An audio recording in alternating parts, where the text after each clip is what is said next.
Olha só, um levantamento mostrou que 50 deputados federais respondem atualmente a processos criminais na Justiça. O dado representa 10% do total de parlamentares na Câmara, que são ali em volta de 513 deputados mais ou menos. Portanto, 10% está envolvido em algum processo. Entenda melhor na reportagem a seguir. O leque de crimes pelos quais os deputados são réus na justiça é variado, desde calúnia, injúria, difamação, corrupção e falsidade ideológica até furto, estelionato, lesão corporal e tortura. Em 2015, 38 dos 513 deputados respondiam em algum tipo de ação penal. Em 2011, eram 59. Já em 2007, haviam sido contabilizados 74 processados. Como os critérios usados nos levantamentos foram diferentes, os números não são comparáveis. Apenas 6 estados não colocaram na Câmara dos Deputados um representante réu em uma ação criminal na Justiça, que foram Acre, Espírito Santo, Piauí, Rio Grande do Norte, Rondônia e Rio Grande do Sul. Entre os partidos, o PR é o que tem o maior número de processados por crimes, em um total de 7. O PP, PSD e PSL têm 5 cada um. O PT somam 4 deputados cada. DEM, MDB, PRB e PSDB 3. Avante, PDT e PROS somam 2 deputados cada. E PHS, POD, PRP, PSB, PSC e SD somam um deputado de cada partido. Há parlamentares de 18 partidos diferentes. E para falar mais sobre este assunto, vamos então à nossa tradicional sala de entrevistas.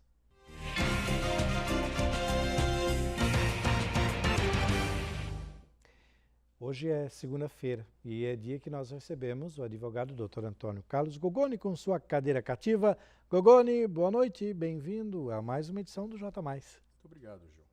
Muito satisfeito, muito honrado de mais uma vez estarmos juntos. Beleza, vamos então começar o nosso bate-papo de hoje. Colocamos aí uma matéria inicial que fala sobre um dado até significativo, 10% dos deputados eleitos, uma Câmara que se diz renovada, né? Ainda tem deputados que de alguma forma respondem a algum processo. Eu acho que seria interessante deixar claro para a população que esse tipo de processo talvez não seja nem aquele que se estabeleça na lei da ficha limpa, para que a gente possa entender, porque senão dá a impressão de que a ficha limpa até agora não valeu de nada. E vamos aproveitar também para falar desse aniversário do descobrimento do Brasil. Somos muito jovens ainda, mas continuamos com os velhos problemas, né, Gogoni? A despeito de sermos jovens, né, tem uma máxima que diz que nós fomos colonizados. Aliás, nós somos descobertos e os Estados Unidos foram colonizados. Uhum. E, lamentavelmente, ainda a gente verifica nessa história recente do país um episódio como esse da ficha suja, né? Pois é. Não ficha limpa. Não ficha limpa, né? Na matéria não foi colocado os senadores. Foram colocados apenas deputados federais. A Câmara Federal, né? Então, o que ocorre? A lei de ficha limpa, ela se circunscreve para aqueles crimes penais, casos criminais, que foram julgados em segunda instância por um colegiado. E estabelece-se que, a partir de então, a pessoa que é candidato a qualquer cargo eletivo não possa mais sê-lo em razão dessa situação. Ok. E número alto, quase 10%. Sim, 513, você tem 50, 10% praticamente. Exatamente. E ainda mais, a gente tem que levar em conta que os parlamentares eles têm a chamada imunidade parlamentar, que se confunde um pouco, né? Porque o deputado ou o senador, ele tem essa prerrogativa, essa imunidade, em razão do mandato e ao que se refere um mandato. Não você simplesmente falar mal ou injuriar ou caluniar uma terceira pessoa que não se relacione com matéria do mandato. Claro. Por isso que acaba se tendo esse número alto de condenações, e é uma vergonha para o Brasil, né? Não, é difícil porque a gente não imagina que isso possa acontecer numa função tão importante, porque acho que qualquer cargo dentro de uma empresa privada, gerência, chefia, coordenação, presidência, você não pode ter um sujeito que tenha tantos problemas, principalmente criminais. Até porque isso, eu sou advogado militante há quase 30 anos, isso é um fator perturbador em termos psicológicos para qualquer pessoa. Claro. Porque ninguém consegue trabalhar direito com um processo crime. Não tenha dúvida. Ou até mesmo uma situação civil de menor complexidade. Aquela pessoa que é proba, é honesta, tem lisura, ela não consegue tocar o dia dela normalmente, Sim. o dia a dia. Porque ela se vê compelida por uma pressão, uma né? pressão, uma espada na nuca. Exatamente. E isso não é saudável para absolutamente ninguém. Volto a dizer, os parlamentares possuem as prerrogativas em razão da função. E isso é uma discussão antiga que se tem no Supremo Tribunal Federal. E mais ainda, quando a coisa chega para quase julgamento no STF, que é a nossa Corte Suprema, eles renunciam ao mandato para poder, garantir, né? para poder esse processo ser avocado pela justiça comum e começar novamente os atos, ganhando tempo.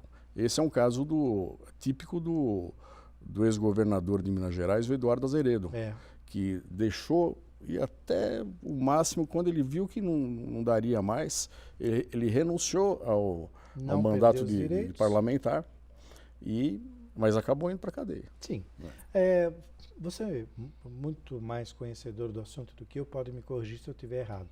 Qualquer concurso público, uma vez aprovado, um dos primeiros requisitos é que ele não tenha nenhum processo criminal. Não é uma incoerência você ter todo o funcionalismo público dentro de uma regra e dentro do sistema público alguém que quebra essa regra? Na verdade, o que acontece, Gil? Ser parlamentar no Brasil é um privilégio. Total. Se você fizer um comparativo, mal colocando, né, porque a distância é muito grande, com a Suíça, sim, que os parlamentares têm uma lisura, têm um caráter ilibado, eles vão trabalhar de bicicleta. De bicicleta, exatamente. Os ministros os ministros do STF ou da Corte Suprema, comparando com a nossa aqui, não tem motorista, não tem carro particular. Pois é. Então, é uma discrepância. Por isso que eu digo, né, isso vem da nossa descoberta, da situação cartorial dos portugueses. Isso está correto? Foi a nossa formação. E essa formação pode-se interpretar que foi realizada de uma forma equivocada e garantem esses privilégios. Pois é. Bom, muito triste isso. E assim nós vamos comemorando todo ano mais um aniversário desta colônia chamada Brasil. Algum dia nós vamos chegar perto do desenvolvimento, né? Tá certo. O Dr. Antônio Carlos Gogoni foi o nosso entrevistado de hoje em nossa sala de entrevistas. Se você quiser tirar qualquer dúvida sobre qualquer assunto jurídico, Gogoni, por favor, os contatos. O e-mail, né, drgogoni, @gmail.com. E dois telefones. Dois telefones. O celular e o WhatsApp é 997356185 e o fixo 4438-2210. Perfeitamente. Muito obrigado por sua participação, sempre agradável aqui. Eu que agradeço. Nas tardes, noites de segunda-feira. A tarde e anoitecendo. E a gente pega bem a virada, né, entre tarde e noite. É o crepúsculo. Como diria Fiore Gilhote, crepúsculo de jogo. Pegamos exatamente o finzinho do jogo. Por sinal, uma perda irreparável no noticiário esportivo. Os grandes talentos parece que sempre vão embora antes. Eu posso dizer com cátedra, porque a família dele aqui em Santo André são muito meus amigos. Pois é, mas a memória é o que vale. É o que vale. Obrigado, Gogoni, boa semana. Segunda-feira você está de volta. Estaremos juntos. Legal, obrigado.